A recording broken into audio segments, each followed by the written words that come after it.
Hello guys, welcome to Amit Things. In this video, we will see how we can easily download Ubuntu 20.04 ISO image.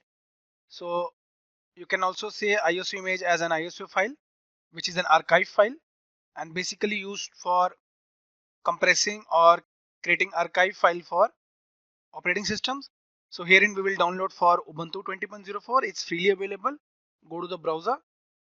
We are using Chrome. You can use any browser. Herein type Ubuntu, press enter. On pressing enter, you can see the official website is visible, ubuntu.com. Let's click on it.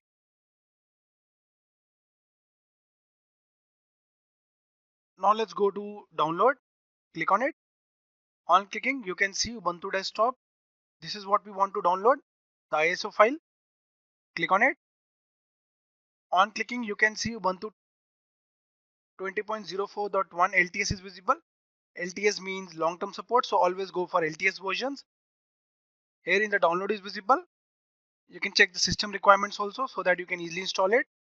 But right now we are only downloading it. Download Ubuntu desktop. Click on download.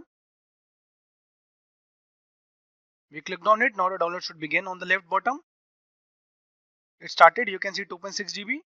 So guys, in this video we saw how we can easily download Ubuntu desktop 20.04. So after downloading, you can easily install it. To install it, you can refer the link in the description, wherein we have shown how you can install Ubuntu on Windows 10. So guys, thank you for watching the video. If you liked it, do subscribe to our channel Amit Things.